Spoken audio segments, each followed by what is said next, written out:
નમસ્કાર. The orbit affair ચેનલમાં આપનું સ્વાગત છે. આજે 14 જાન્યુઆરીના ઇમ્પોર્ટન્ટ કરંટ અફેર ડિસ્કસ કરીશું. ઇન્ટરસેક 2026નું આયોજન ક્યાં થયું છે?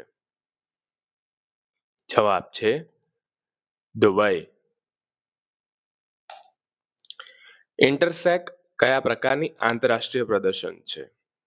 તે સુરક્ષા, સલામતી અને ફાયર પ્રોટેક્શન પ્રકારનું પ્રદર્શન છે. ઇન્ટરસેકનું full form international security, safety and fire exhibition. Intersec પ્રદર્શનનું આયોજન દર વર્ષે કયા દેશમાં થાય છે? સંયુક્ત આરબ અમીરાત એટલે કે યુએઈ. દુબઈ સિટી છે. અમેરિકા દ્વારા ઓપરેશન હોક આઈ સ્ટ્રાઇક ક્યાં અમલમાં મુકાયું હતું? હમણાં અમેરિકાએ ઓપરેશન હોક આઈ સ્ટ્રાઇક દ્વારા સિરિયામાં સ્ટ્રાઇક કરી. ઓપરેશન હોક આઈ સ્ટ્રાઇકમાં મુખ્યત્વે કોના દ્વારા ચલાવવામાં આવ્યું હતું?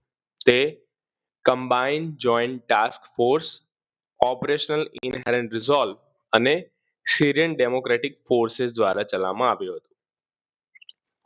ઓપરેશન હોક આઈ સ્ટ્રાઇક કયા પ્રકારની કાર્યવાહી હતી? તે સૈન્ય સ્ટ્રાઇક ઓપરેશન હતું. હાલમાં કયો દેશ વીમર ટ્રાયેંગલ કૂટનીતિમાં સામેલ થયો છે? જવાબ છે ભારત. શું છે વીમર ટ્રાયેંગલ? વીમર ટ્રાયેંગલ એક ત્રિપક્ષીય જૂથ છે.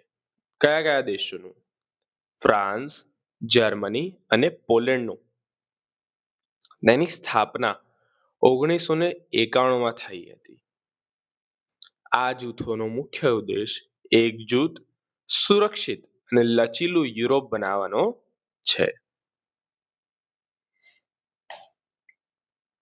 ભારત દુનિયાનો પહેલો ગ્રીન હાઇડ્રોજન ઉત્પાદક દેશ બનશે. સ્ટીલ ઉત્પાદનના મામલે ભારત બીજા સ્થાન પર છે. ફેબ્રુઆરી 2026માં ભારત એઆઈ ઇમ્પેક્ટ સમિટની મેજબાની કરશે. ઇમ્પોર્ટન્ટ પ્રશ્ન: ભારતે ઓડિશાના ચાંદીપુર કિનારે પરમાણુ ક્ષમતા ધરાવતી K4 પનડુબ્બીથી પ્રક્ષેપિત બેલિસ્ટિક મિસાઇલનું સફળ પરીક્ષણ કર્યું.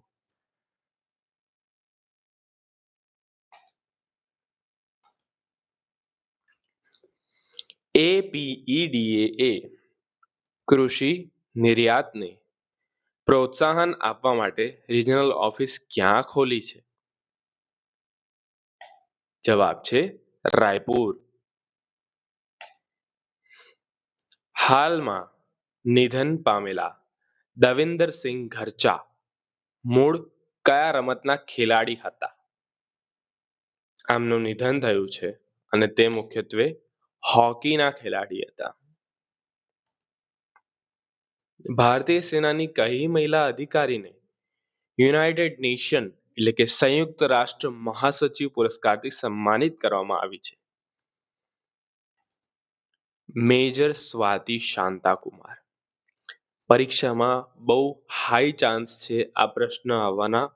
યાદ રાખજો, ભારતીય સેનાની મહિલા મેજર સ્વાતિ શાંતાકુમારને યુનાઇટેડ નેશન્સ એટલે કે સંયુક્ત રાષ્ટ્ર મહાસચિવ પુરસ્કાર 2025થી સન્માનિત કરવામાં આવી છે. ઇટલી સરકારે ગોવાના કયા ઉદ્યોગપતિને પોતાનો સર્વોચ્ચ નાગરિક પુરસ્કાર કેવાલિયેરે ડેલે ઓર્ડિને ડેલા સ્ટેલા દી ઇટાલિયાથી સન્માનિત કર્યો છે? શ્રીનિવાસ ડેમ્પો. આ વ્યક્તિ છે ગોવાના ઉદ્યોગપતિ શ્રીનિવાસ ડેમ્પો, જેમને ઇટલી સરકારે આ પુરસ્કાર કેવાલિયેરે ડેલે ઓર્ડિને ડેલા સ્ટેલા દી ઇટાલિયાથી સન્માનિત કર્યા છે. યાદ રાખજો, ડેમ્પો છે, નામ એવું છે કે યાદ રહી જાય. ડીઆરડીઓ દ્વારા ટોપ એટેક ક્ષમતા ધરાવતી સ્વદેશી MPATGM નું સફળ પરીક્ષણ ક્યાં કરવામાં આવ્યું છે? મહારાષ્ટ્ર. MPATGM નું ફૂલ ફોર્મ શું છે? Main portable anti tank guided missile. ભારતની સૌથી મોટી પ્રાચીન ગોલ્ફ કાર્ટરની ભલામણ મહારાષ્ટ્રમાં શું થાય? મહારાષ્ટ્રના સાંગલીમાં એક સમર્પિત કૃષિ સંશોધન કેન્દ્ર સ્થાપિત કરવામાં આવશે. ગ્લોબલ બેન્કિંગ દિગ્ગજ જેપી મોર્ગને મુંબઈમાં એશિયાનું સૌથી મોટું ગ્લોબલ કેપેબિલિટી સેન્ટર સ્થાપવાનું જાહેર કર્યું છે. મહાક્રાઇમ ઓએસ એઆઈ નું ઉદ્ઘાટન મહારાષ્ટ્રમાં કરવામાં આવશે. 3 દિવસીય વિકસિત ભારત યુવા સંવાદ 2026 નું આયોજન કયા શહેરમાં કરવામાં આવ્યું હતું? નવી દિલ્હી. અરલમ વન્યજીવ અભયારણ્યનું નામ બદલીને અરલમ તિતલી અભયારણ્ય રાખવામાં આવેલું છે. તે ક્યાં સ્થિત છે? તે કેરળમાં સ્થિત છે.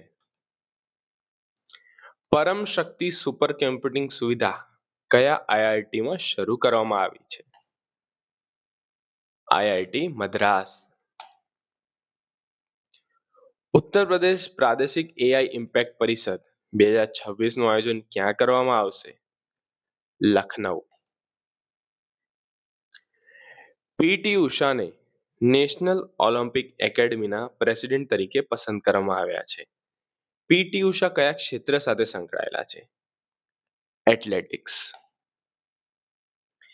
સ્પેનિશ સુપર કપ 2026 કોણ જીત્યું?